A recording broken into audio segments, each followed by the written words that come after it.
பார்வதிபதையே அரகர மகாதேவ. தென்னாடுடைய சிவனே போற்றி, எண்ணாட்டவர்க்கம் இறைவா போற்றி போற்றி.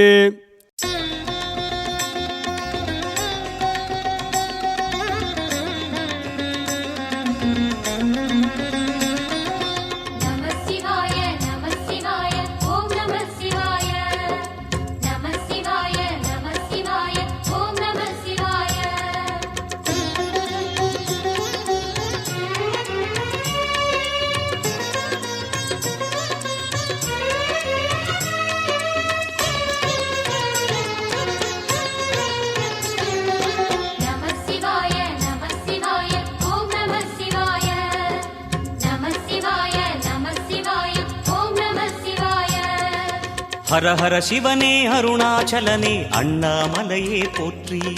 சிவவும் நம சிவாய. சிவ சிவ ஹரனே சோணாச்சலனே அண்ணாமலையே போற்றி. ஹரவும் நம சிவாய.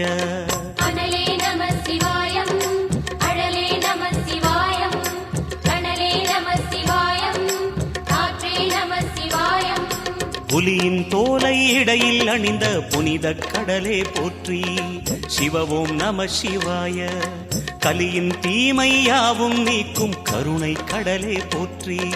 ஹரவும் நம சிவாய.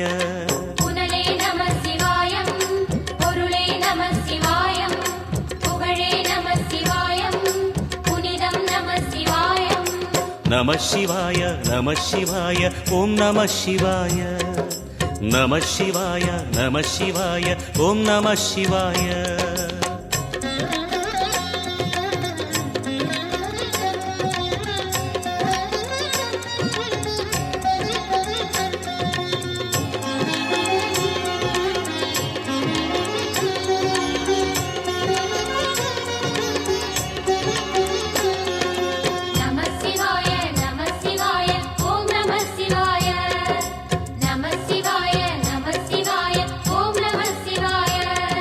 சிவனார் கங்கை கரையில் அமர்ந்த சீதள ஒளியே போற்றி. சிவவும் நம சிவாய. தவமே செய்யும் தபோவனத்தில் ஜோதிலிங்கனே போற்றி.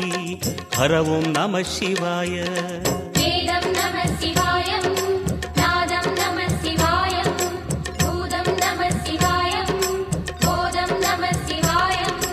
மணிபூரகமாய் சூட்சுமம் காட்டும் அருணாச்சலனே போற்றி.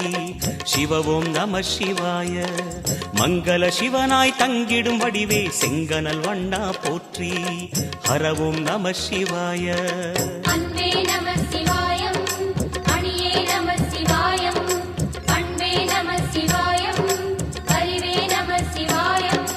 நம சிவாய நம சிவாய ஓம் நம சிவாய. நம சிவாய நம சிவாய ஓம் நம சிவாய.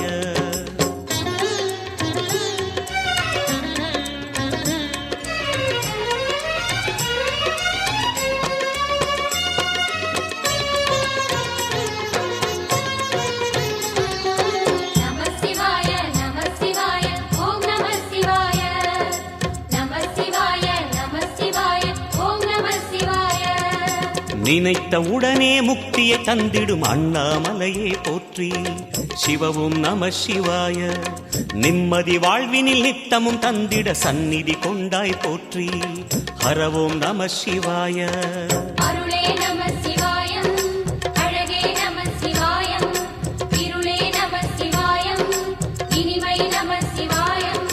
சித்தர் பூமியாய் சிவலயம் காட்டும் அண்ணாமலையே போற்றி. சிவவும் நம சிவாய. பக்தர் நெஞ்சினை சிவமயமாக்கும் சிவபெருமானே போற்றி. ஹரவும் நம சிவாய.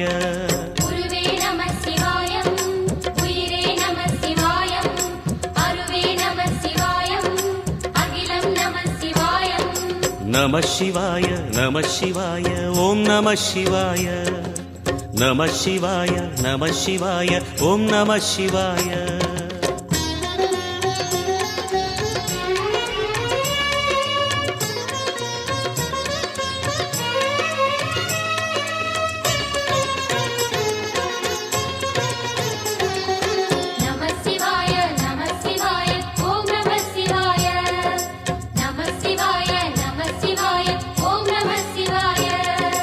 அன்னை உமைக்கு இடமாய் உடலில் ஆலயம் தந்தாய் போற்றி. சிவவோம் நம சிவாய. சொன்ன வண்ணமே செய்யும் நாதனே சோணாச்சலனே போற்றி. ஹரவோம் நம சிவாய. ஆதியும் நம சிவாயம், அந்தமும் நம சிவாயம், ஜோதியும் நம சிவாயம், சுந்தரம் நம சிவாயம். சூரியன் சந்திரன் அஷ்டவசுக்கள் தொழுதிடும் நாதா போற்றி. சிவவோம் நம சிவாய. சுந்தரி உண்ணாமுலையுடன் திகழும் அண்ணாமலையே போற்றி. ஹரவோம் நம சிவாய. சம்புவும் நம சிவாயம், சத்குரு நம சிவாயம், அம்பிகை நம சிவாயம், ஆகமம் நம சிவாயம். நம சிவாய நம சிவாய ஓம் நம சிவாய. நம சிவாய நம சிவாய ஓம் நம சிவாய.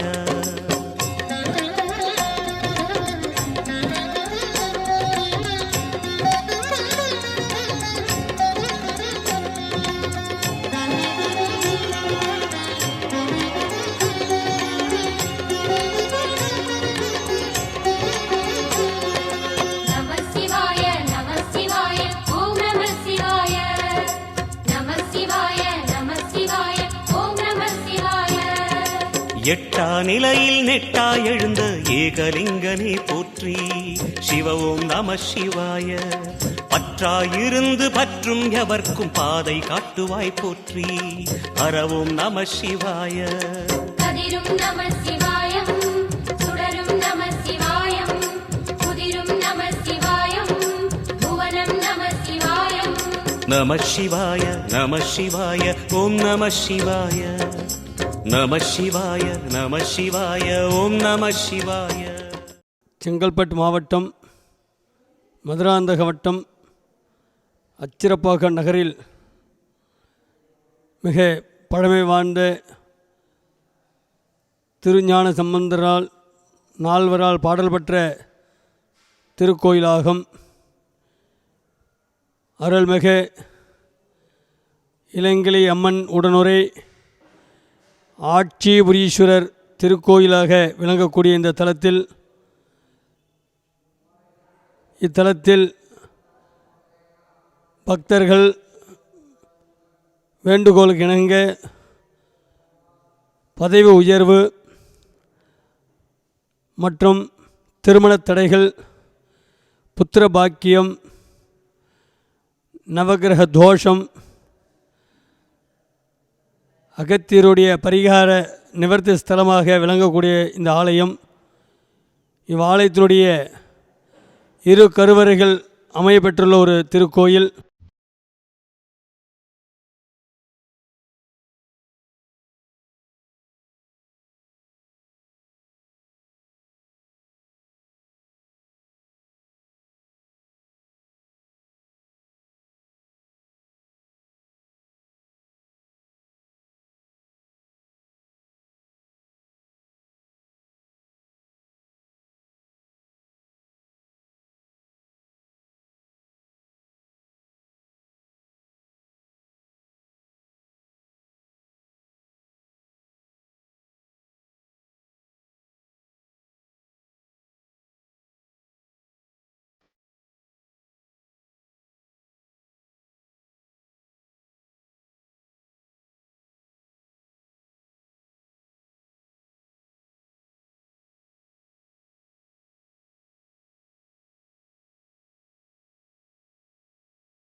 முன்பொரு காலத்தில் பாண்டிய மன்னன் வடநாடு செல்லும் பொழுது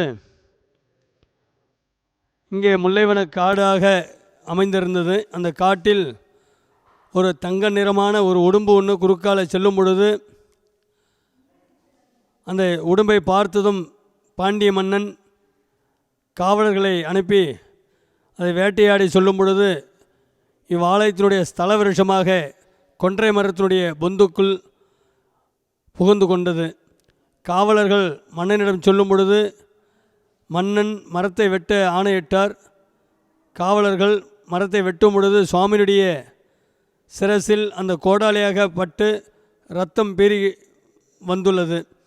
இதை கண்டு காவலர்கள் பயந்து மன்னனிடம் சென்று, மன்னா மரத்தை வெட்டணும், ரத்தம் பீறிட்டு வர்றது எங்கேருந்து வருதுன்னே தெரியல என்று சொல்கிறார்.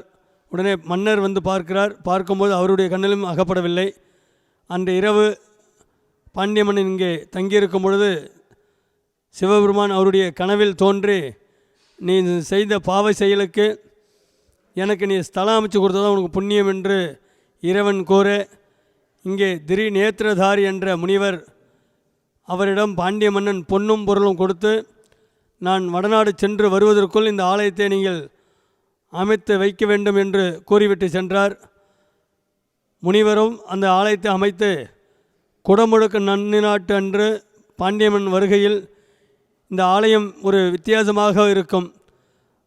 ராஜகோபுரம் ஒரு புறமாகவும், கொடிமரம், நந்தி, பலிபீடம், சிவபெருமான் ஒரு புறமாக இருக்கும். மீதி ஆலயத்தில் பார்த்தீர்கள்னா ராஜகோபுரம், கொடிமரம், நந்தி, பலிபீடம், சிவன் இது ஐந்தும் ஒரே நிலையில் இருக்கும். ஆனால் இவ்வாலயத்தில் மட்டும் ராஜகோபுரம் தனியாகவும் நந்தி கொடிமரம் தனியாகவும் இருக்கும்.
விநாயகப் பெருமானை வணங்காத காரணத்தினால் சிவபெருமானுடைய திருத்தேரியே அச்சு முறித்த விநாயகராக போற்றக்கூடிய அச்சுமுறை விநாயகர் இங்கே பிரசித்தி பெற்றவர்.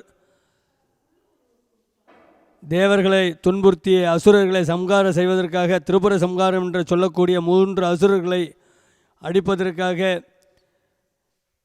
பிரம்மாவை தேரோட்டியாகவும் மகாவிஷ்ணு நானாகவும் 4 யுகங்களை சக்கரங்களாகவும் 4 வேதங்களை குதிரைகளாகவும் மகாமேருவை பீடமாகவும் சந்திரனை சூரியனை அடித்தட்டாகவும் மேலுத்தட்டாகவும் இப்படி ஒவ்வொரு தேவர்களை தேராக உருவாக்கி சிவபெருமான் அசுரர்களை சம்ஹாரம் செய்வதற்காக புறப்பட்ட பொழுது விநாயகரை ஒன்றை அடைக்காத காரணத்தினால் கோபம் கொண்டு சாதாரண தேரல்ல, ஒரு மரத்தேரோ இரும்பு தேரோ அச்சுமுறை வச்சிடலாம். ஆனால் தேவாம்சை பொறுத்த தேவர்களே ஒரு தேர் வர்றதும் சிவபெருமான்.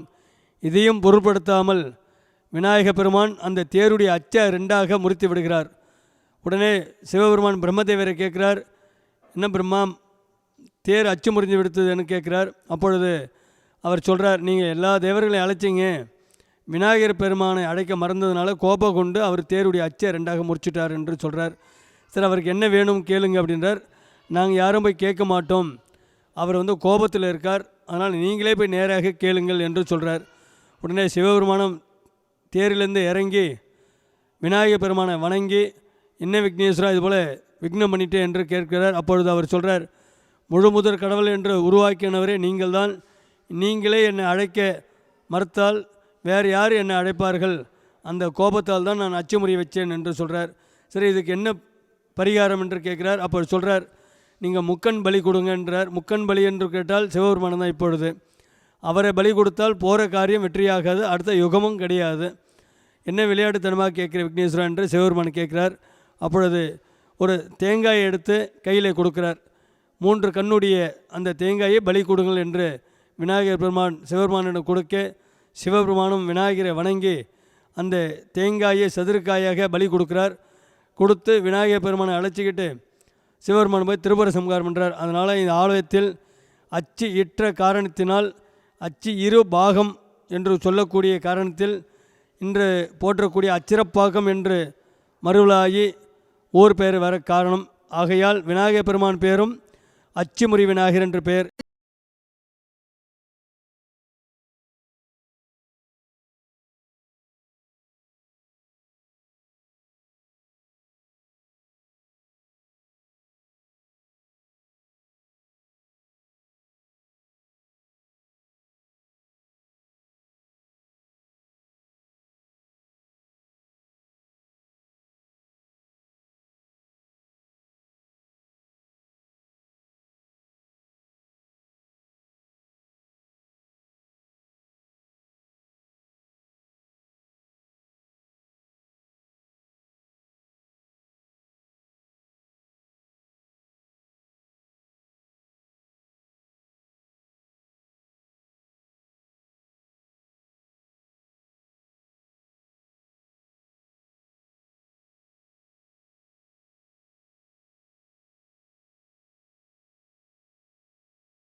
வந்து ஜென்ம நட்சத்திரம் என்று சொல்லக்கூடிய அவரவர்களுடைய நட்சத்திரத்தன்று ஜாதகத்தை வைத்து சுவாமிக்கு வஸ்திரங்கள் மாலைகள் சாத்தி கல்கண்டு முந்திரி திராட்சை நைவேத்தியம் பண்ணி அவர்கள் என்ன வயசோ அத்தனை வயசு தீபம் ஏற்றி பிரார்த்தனை செய்து கொண்டால் உடனடியாக திருமண தடை நீங்கி திருமணம் கைகூடும்.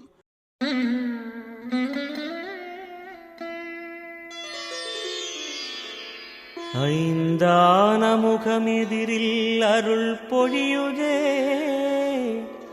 அனலான மலை காண மனம் குளிருதே.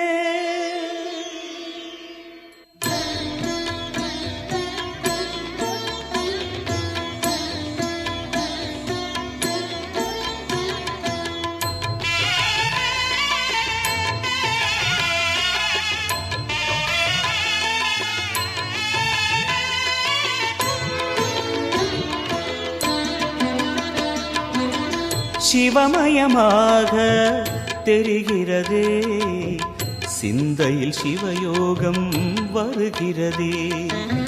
சிவமயமாக தெரிகிறதே, சிந்தையில் சிவயோகம் வருகிறதே. புவனங்களாளும் அண்ணாமலையே,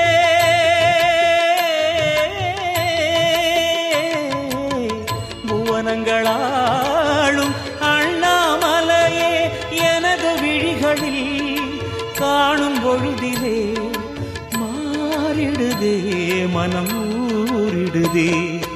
அண்ணாமலையானே எங்கள் அன்பில் கலந்தோனே, உண்ணாமுலை நாதா எங்கள் உள்ளம் நிறைந்தோனே.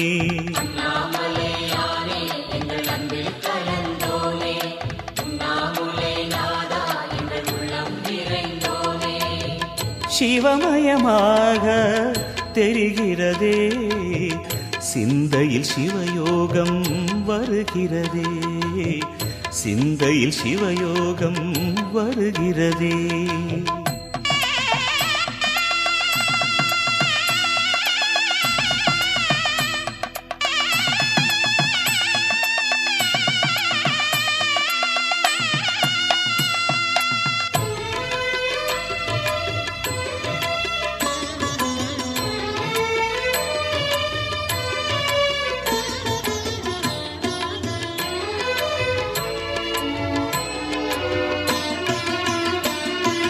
யுகம் 4 தாண்டியே முகம் வேறு காட்டியே ஜகம் யாவும் ஆழ்கின்ற அருணாச்சலா.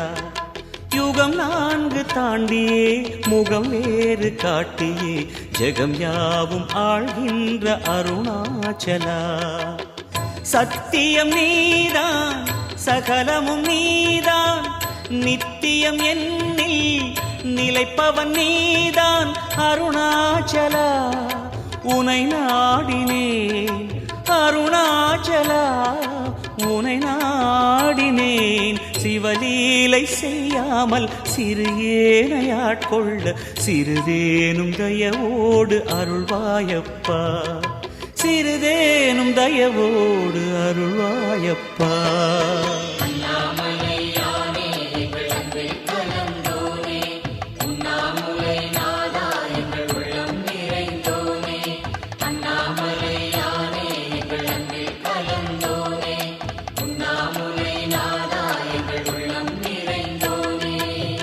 சிவமயமாக தெரிகிறதே, சிந்தையில் சிவயோகம் வருகிறதே. சிந்தையில் சிவயோகம் வருகிறதே.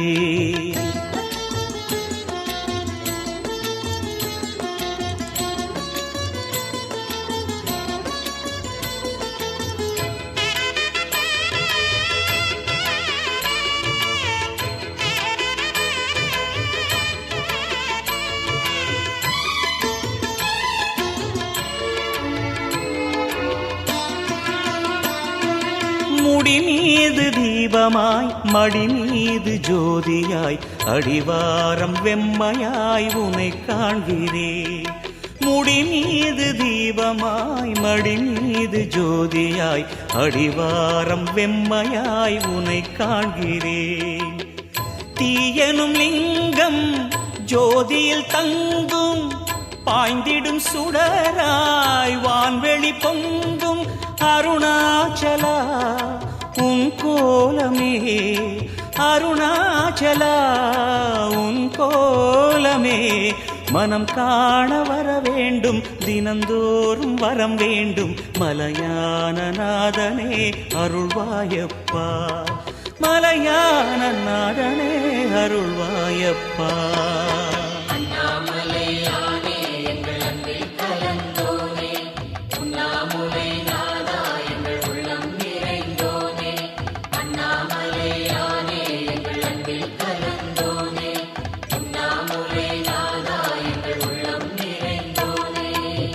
சிவமயமாக தெரிகிறதே சிந்தையில் சிவயோகம் வருகிறதே சிவமயமாக தெரிகிறதே சிந்தையில் சிவயோகம் வருகிறதே புவனங்களாளும் அண்ணாமலையே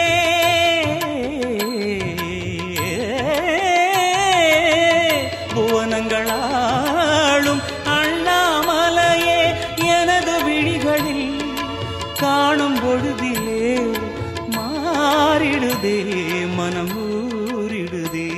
சென்னையிலிருந்து சரியாக 95 கிலோமீட்டர் தொலைவில் மேல் மருவத்தூரிலிருந்து 3வது கிலோமீட்டர் அருகில் பாடல் பெற்ற ஒரு சிவாலயமாக அமையப்பட்டுள்ளது. பக்தர்கள் எப்பொழுது ஒன்றாலும் வரலாம். காலை 6:30 மணி முதல் 12 மணி வரை காலை திறந்திருக்கும். மாலை 4:30 மணி மேல் இரவு 8 மணி வரைக்கும் ஆலயம் திறந்திருக்கும். பக்தர்கள் அவர்கள் குறைகளை நிறைவேற்றிக் கொள்ளுமாறு வேண்டிக் கொள்கிறோம்.